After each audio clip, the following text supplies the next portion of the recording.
복된 소식 아름다운 소리 AM 1590kHz 시카고 기독교 방송입니다.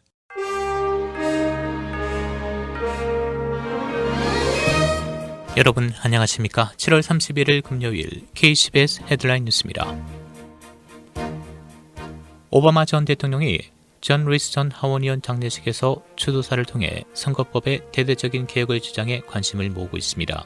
언론에 따르면 오바마 전 대통령은 어제 조지아주 애틀란타 에버니저 침례교회에서 열린 루이스 전 의원 장례식 추도사에서 사전 투표를 확대하고 모든 미국인들을 대상으로 한 유권자 자동 등록 그리고 선거일을 국경일로 정하도록 선거법을 바꿔야 한다고 주장했습니다. 오바마 전 대통령은 신종 코로나 바이러스 확산에도 불구하고 우편 투표의 신뢰성을 훼손하고 심지어 11월 대선 연기까지 거론한 트럼프 대통령을 흑인은 물론 미국 국민들의 투표권을 침해하는 인물로 규정하고 비판했습니다.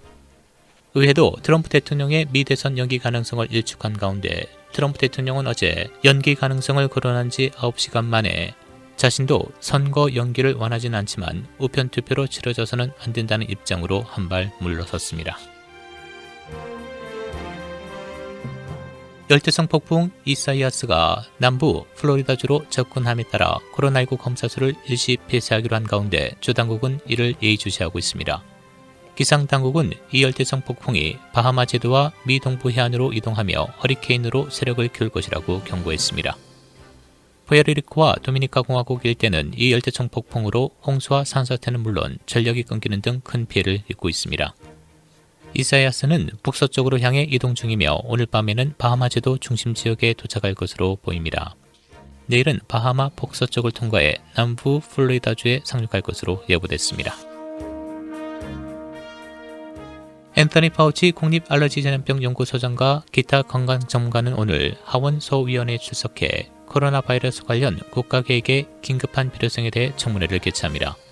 이 청문회는 한 달 이상 매일 1000명 이상 코로나 바이러스 사망자가 나온 데에 따른 조치인 것으로 알려졌습니다. 현재 미국 내 신종 코로나 바이러스 누적 확진자 463만 5,886명, 사망자는 15만 5,330명을 기록하고 있습니다. 연방정부가 코로나19 구제안으로 실시해온 주당 $600의 추가 실업수당이 오늘 공식적으로 종료됩니다. 민주당은 어제 공화당과 백악관이 제시한 수당 임시 연장안에 거부하면서 양당이 합의하지 못한 데 따른 결과입니다. 미치 미코널 공화당 상원 원내대표는 어제 우리는 단기적인 협상을 제시했지만 민주당은 이를 원하지 않는다고 거부했다고 말했습니다.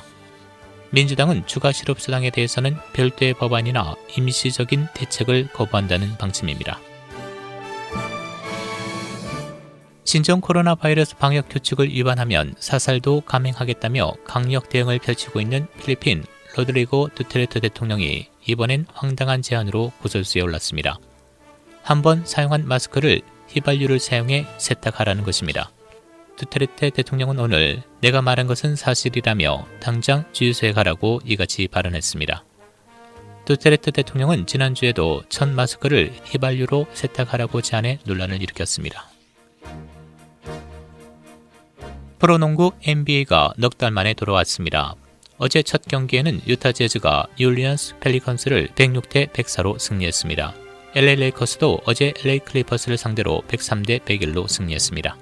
NBA 남은 잔여 경기는 플로리다주 올랜도에서 치러질 예정이며 NBA 이사회와 선수협회가 승인한 22개 팀만이 남은 경기를 치릅니다.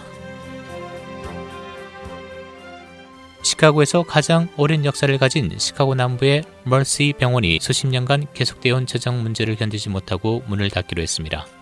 1852년에 문을 연 이 병원은 내년 2월 1일 완전히 문을 닫게 되는데 이는 일리노이주 정부가 만성 적자를 기록하고 있는 다른 병원들과 합병하기 위해 자금 지원을 중단했기 때문입니다. 병원의 월간 손실액은 $400만 됩니다. 어제 아침 시카고 25지구 경찰서에서 카제킹 용의자와 시카고 경찰 사이에 총격전이 벌어져 3명의 경찰관과 카제킹 용의자가 부상을 입고 병원으로 이송됐습니다. 수갑을 찬 용의자를 내리기 위해 차 문을 여는 순간 용의자가 경찰을 향해 총을 발사했는데 차량에 탑승하기 전에 몸수색했던 용의자가 어떻게 총을 소지하고 있었는지는 알려지지 않았습니다. 그는 3개월 전에도 총기 위반으로 유죄 판결을 받은 경력이 있고 여러 차례 수용된 바 있습니다. 한편 전날에는 시카고 경찰서 부서장이 경찰서 내에서 자살하는 사건이 발생했습니다. 일리노이주 1일 신규 확진자가 1,772명으로 연속 8일 동안 1,000명을 넘고 있으며 사망자는 18명, 현재까지 총 누적 확진자는 17만 8,138명, 총 사망자는 7,478명입니다. 1일 테스트 건수는 41,134명, 확진율은 4.3%로 일주일 전에 비해 0.5%가 상승했습니다. 날씨입니다. 오늘 대체로 흐리겠고 한때 맑은 지역이 있겠습니다. 낮 최고 80도, 밤 최저 63도. 내일 토요일 다소 구름 많은 대체로 맑은 날씨 보이겠습니다. 낮 최고 83도, 밤 최저 67도. 주일 대체로 맑고 흐리고 한때 지역에 따라 비 또는 썬더스톰이 예상됩니다. 낮 최고 82도, 밤 최저 67도. 다음 주 월요일 기온이 6, 70도대로 내려간 선선한 날씨 보이겠고 맑고 흐리고 한때 비 또는 썬더스톰이 예상됩니다. 낮 최고 75도, 밤 최저 63도입니다. 지금까지 진행해 박상준이었습니다.